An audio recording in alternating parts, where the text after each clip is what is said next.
Salam dostlar, mən əvvəlki buraxılışlarda etdiyim çıxışlarda qeyd eləmişdim ki, deməli mətnin intellektual alt qatını təmin eləmək üçün daha çox göndərmələrdən istifadə olunur klassik ədəbiyyatda.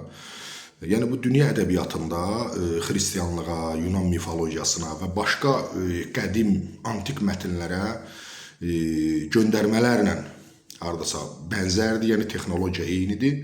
Müasir zamanımızda da bu fənddən istifadə edən sənətkarlarımız var. Mən zaman-zaman çıxışlarımda bəhs eləmişəm. Salam Sarvan onların biri, bəlkə də öz zamanında 90-cı illərdə onların birincisi idi.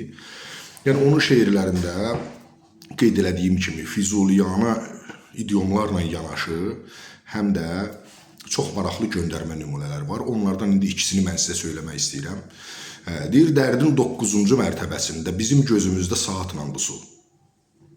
Bilirsiniz ki, 90-cı illərdə deməli su da qaz və işıq kimi fasilələrlə verilirdi və yuxarı mərtəbələrə də o təzyiq az olduğu üçün heç veriləndə də gedib çata bilmirdi. Müəyyən saatlarda gəlirdi sular.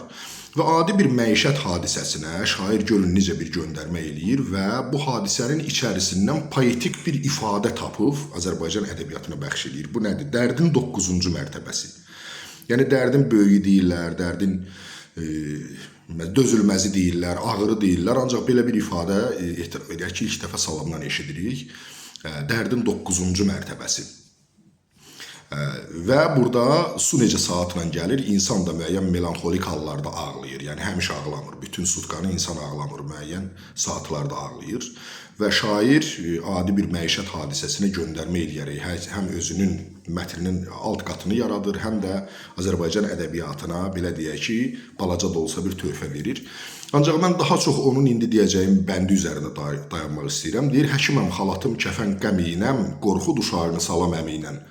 Qollarım bağlanıb qopuz simi ilə. Hə, ərə gedən qız nə çalım sənə. Şeirin ikinci misrasına fikir verin. Bizim arxetipdə uşağı əmi ilə qorxutmaq var. Əmi gəlib səni döyəcək, əmi gəlib səni acıqlanacaq. Yəni yeməsən əmi yeyəcək, belə bir inanc var. Salam sadəcə bu inanca, bu ifadəyə yeni bir çalar verib, ona yenidən bir dəyər verib, onu sevgi kontekstinə gətirir və insana fərqli bir duyğu yaşadır. Yəni sevdiyin qız başqasına gedib, o öz uşaqlarını əmi deyib səndən qorxudur. Və doğrudan da başqasına gedən, başqası ilə ailə quran, sevdiyin qız üçün sən necəsən, nə cürsə artıq qorxulu bir əmisən. Bu misrada başqa dərin mənalar da var, hətta intim mənalar da var. Sadəcə mən ora çox getmək fikrində deyiləm və dərhal keçirəm üçüncü deməli misraya, 3-cü, 4-cü misralara. Burada isə Dədə Qorqud filminə çox mastercəsinə bir göndərmə var. Filmdə bilirsiniz ki, Beyrək uzun müddət həbs yatandan sonra gəlir, Banu Çiçəyin toyuna çıxır. Həmin toy vaxtı bunu tanımırlar və bu da deməli Ozan cildində gəlib xanımla görüşür və deyir, mən qopuz çalım, ərə gedən qız oynasın. Salam isə bu vəziyyəti, bu situasiyanı yenidən dəyərləndirir və yeni gəlmişkən bu nadir şeirlərdəndir ki, mətnə yox, filmə göndərmə eləyib. Yəni, adətən biz intertekstual mətnlər arası əlaqə deyirik. Bu, filmlə mətn arasındadır, amma belə ciddi götürəndə, yəni ciddi yanaşanda filmin də öz mətni var. Sadəcə onun təhkiyəsi, görüntü təhkiyəsidir, vizual təhkiyədir. Görün, Salam bu vəziyyəti necə ifadə eləyir, deyir, qollarım bağlanıb qopuz simi ilə, hə, ərə gedən qız nə çalım sənə.